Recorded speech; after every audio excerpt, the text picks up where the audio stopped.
గోదావరి జలాల summer storage tank leakage పనులను యుద్ధ ప్రాతిపదికన శాశ్వత పరిష్కారం చూపుతున్నామని నగరపాలక సంస్థ కోఆప్షన్ సభ్యులు ఎస్ఎంఆర్ పెదబాబు, కమిషనర్ ఏ భానుప్రతాప్ తెలిపారు. ఏలూరు నగర ప్రజలకు త్రాగునీటిని అందించేందుకు దెందులూరు సమీపంలో నిర్మించిన గోదావరి జలాల సమ్మర్ స్టోరేజీ ట్యాంక్ లీకేజీ శాశ్వత పరిష్కార పనులకు కోఆప్షన్ సభ్యులు ఎస్ఎంఆర్ పెదబాబు, కమిషనర్ భానుప్రతాప్ పూజా కార్యక్రమాలు నిర్వహించి పనులు ప్రారంభించారు.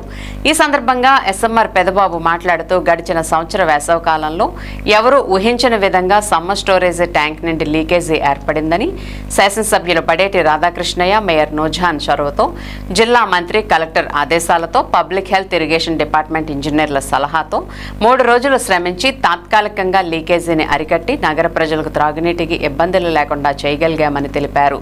సమ్మర్ స్టోరేజీ ట్యాంక్ శాశ్వత పరిష్కారానికి 5.5 కోట్ల రూపాయలు ఖర్చవుతుందని, అందుకు పూర్తి సహకారం అందించాలని శాసనసభ్యులు బడేటి రాధాకృష్ణయ్య సమస్యను ముఖ్యమంత్రి నారా చంద్రబాబు నాయుడు దృష్టికి తీసుకువెళ్లారని తెలిపారు. సమ్మర్ స్టోరేజీ ట్యాంక్ పనుల నిమిత్తం 5.50 కోట్ల రూపాయల కౌన్సిల్ ఆమోదం తీసుకున్నామని, తొలి విడతలో 1.94 కోట్ల రూపాయల అంచనాలతో లీకేజీ శాశ్వత పరిష్కార పనులు సోమవారం ప్రారంభించామని చెప్పారు. 18 మీటర్ల ఎత్తు ఉన్న బాండ్కు 12.5 మీటర్ల లెవెల్లో లీకేజీ ఏర్పడిందని, లీకేజీ ఏర్పడిన ప్రాంతంలో 60 మీటర్ల వెడల్పుగా 9 మీటర్ల వరకు ఎత్తును కట్ చేసి మళ్లీ లేయర్ల వారీగా 18 మీటర్ల ఎత్తుకు బాండ్ పెంచడం జరుగుతుందని ఎస్ఎంఆర్ పెదబాబు తెలిపారు. అంతేకాకుండా గతంలో బాండుపైకి వెళ్లడానికి సరైన మార్గాలు లేవని, ఇప్పుడు 4 వైపులా 4 ర్యాంపులు నిర్మించడం జరుగుతుందని, 2 నెలల్లో ఈ పనులు పూర్తి చేసి రాబోయే వేసవి కాలంలో నగర ప్రజలకు త్రాగునీటి ఇబ్బందులు లేకుండా చేస్తామని, సమస్యను పరిష్కరిస్తామని తెలిపారు. ఈ పనుల అనంతరం సమ్మర్ స్టోరేజీ ట్యాంక్ చుట్టూ రోడ్డు, డ్రైనేజీ, బాండ్ పైన ఫినిషింగ్ మొదలగు పనులు నిర్వహించడం జరుగుతుందని ఆయన తెలియజేశారు. ఈ కార్యక్రమంలో మున్సిపల్ ఎంఈ సురేంద్రబాబు, డిఈలు నారాయణరావు, రజాక్, ఏఈలు సాయి, పవన్, కార్పొరేటర్లు జిన్నూరు కనక నరసింహారావు, సబ్బన శ్రీనివాసరావు, దేవరకొండ శ్రీనివాసరావు, ఈదుపల్లి పవన్ తదితరులు ఉన్నారు. మేమందరం కూడా అధికార యంత్రాంగం అట్లాగే పాలక యంత్రాంగం అందరూ కూడా కష్టపడి 3 రోజుల్లో ఏదైతే గండిపడిందో దాన్ని పూర్తిగా మరి తాత్కాలికంగా నివారించడం జరిగింది.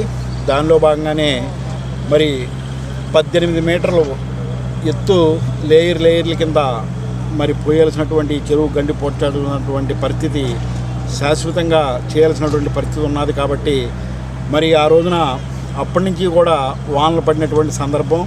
మరి అట్లాగే ఈ రోజున ఆ గండి శాశ్వతంగా మరామతులు చేయడానికి మరి టెండర్లు పిలిచి 1,94 లక్షల రూపాయల వర్క్తో మరి కాంట్రాక్టర్ని కూడా పిలిచి ఈ రోజున వర్క్లు స్టార్ట్ చేయడం జరిగింది. మరి ఈ కార్యక్రమంలో గౌరవ కార్పొరేటర్లు, ఎంఈ గారు, ఏసీ గారు, అట్లాగే డిఈ గారు, కమిషనర్ గారు మేమందరం కూడా వచ్చి తాత్కాలికంగా ఆ రోజున చేపట్టినటువంటి పనిని పూర్తి పరిష్కారంతో ఈ వర్క్ను కంప్లీట్ చేయాలని చెప్పి ముఖ్య ఉద్దేశంతోనే ప్రజలు ఎవరు కూడా వేసవికాలంలో తాగునీరుకి ఇబ్బంది పడకూడదని చెప్పి ఈ కార్యక్రమం గౌరవ శాసనసభ్యుల వారు, గౌరవ మేయర్ గారు తీసుకోవడం జరిగింది.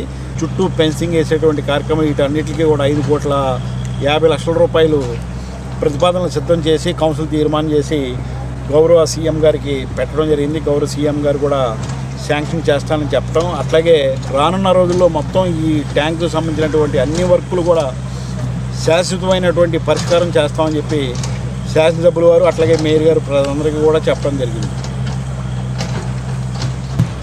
అందరికీ నమస్కారం అండి. నేను మున్సిపల్ కమిషనర్ని మాట్లాడుతున్నాను. గత సంవత్సరం ఏలూరు నగరపాలక సంస్థకు చెందినటువంటి ఈ దెందులూరుకు చెందిన ప్రాంతంలో ఉన్నటువంటి సమ్మర్ స్టోరేజ్ ట్యాంక్కి హోలు పడి వాటర్ అంతా కూడా మనం బయటకు వెళ్తుంటే అప్పుడు యుద్ధ ప్రాతిపదికగా టెంపరీగా బండ్ ఫామ్ చేయడం జరిగింది. దాన్ని రెస్టోర్ చేసి పూర్తి స్థాయిలో చెరువుకు మరమ్మతులు చేసేటువంటి కార్యక్రమాన్ని ఈరోజు గౌరవ సభ్యులందరి చేతుల మీదుగా ఏర్పాటు చేసుకోవడం జరిగింది.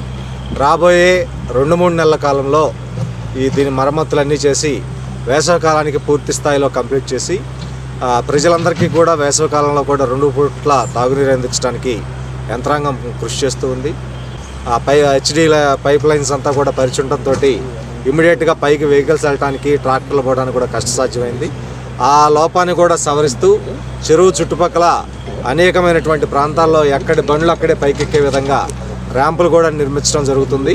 ఆ చుట్టుపక్కల ఉన్నటువంటి డ్రైన్ అంతా కూడా దాన్ని క్లీన్ చేసి పూర్తి స్థాయిలో చెరువుని మరమ్మతులు చేయించేసి అందుబాటులోకి తీసుకురావడానికి ఈరోజు అంకురార్పణ చేయడం జరిగింది.